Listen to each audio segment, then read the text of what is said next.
I'm back with Brigadier General David Hines, Program Executive Officer for the F-35 Lightning II, or Joint Strike Fighter program. Sir, volume has always been key to controlling F-35 costs, but the big fear now is that because of the global economic meltdown, countries, the United States included, but as well our international allies, Britain among them, is facing severe financial pressure. And there are some in foreign capitals, whether they're in Norway, and there's obviously discussion in the Netherlands, Denmark, and other countries that are signed up to the program, questioning, is this something that's really absolutely necessary, and whether the costs are too high.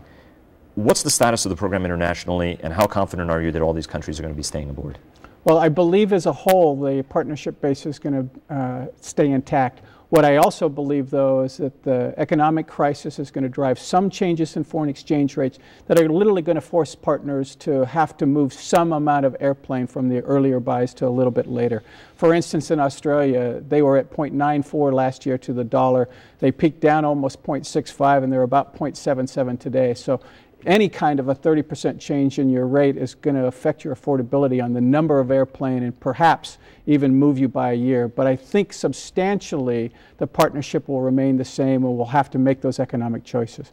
That'll cause a small impact to the U.S. in terms of the price to be able to afford it, but you're really talking again in that 5 to 10% range. As long as we stay on that ramp, we build that affordability. And you're pretty confident that at this point, despite that, you're going to be able to stay on those ramps to keep the affordability? I do believe that. Last year, the United States sort of pressured its allies to a degree to sort of take an early bird special and sign up for as many of the airplanes as early as possible. What's the status of that initiative? Well, it was to try to create what we called a consortium buy that essentially grouped the entire block of them into a 5-year buy, 368 airplanes, to give them a multi-year process. Their money essentially allows them to do that sooner than operational test.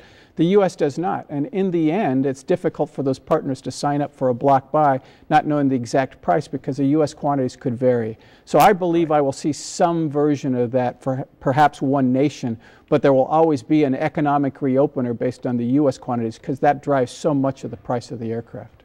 Let's take a look at the international footprint. There are some countries that want a role in the manufacture of the aircraft. I mean, the United States to this point has said that the best way to do this is through one production line that's in the United States, drawing supplies and major components from around the world. Italy wants to become a second production line for Europe. The Netherlands has expressed an interest in being a regional support hub. Same with Australia. What's the status of that? Is it likely that we're going to see overseas major production facilities? Well, it is likely, and again, the program is going to be always based on best value. Now, within that best value choice, we have already decided that we will put a final assembly facility in Italy, and it will start assembling airplanes in the LRIP 6 timeframe. Same thing for Centrelodge. Which is what year, roughly? That's 2012. Okay. So for production, to assemble in 2014 for deliveries. And what about the regional support hubs? Has that structure been determined, whether they'll be in Singapore, Australia, Netherlands, It has or not yet, but I promise you that there will be regional centers, and we will again go across the partnership to see where those best value decisions make sense. And we're starting that study this year and expect it to mature by the 2011 timeframe in order to meet the initial requirements for capability out. Paris Air Show is just around the corner. Yes, sir. And obviously there are some countries who are already expressing a foreign military sale so that they're not a development partner but actually buy the aircraft, Israel being one of them. Correct.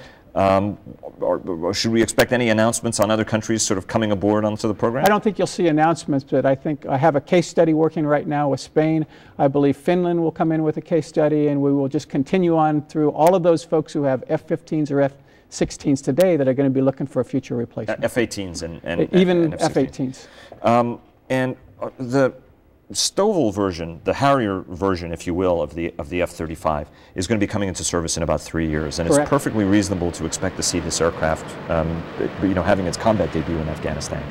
What are going to be the differences in how this aircraft is used compared with how the Harrier it will replace is being used today? Well, it'll be a great CAS airplane for sure, but it's going to bring a close air support. Close air support. So it will have a great level of integration into the battlefield to look also with better sensors in EW and IR spectrum, so that I will be able to see even machine gun or artillery fire and be able to target that with my sensors and pass that location to be able to engage it faster than we do today. So it's going to be really a game-changing airplane on the battlefield from your perspective. I think even in that early delivery time frame, we're going to see tremendous capability with F-35s, even in the urban terrain. Brigadier General Hines, thanks very much for joining us. Coming up, the Army overhauled its biggest weapons program last week. What's next for the program formerly known as the Future Combat Systems?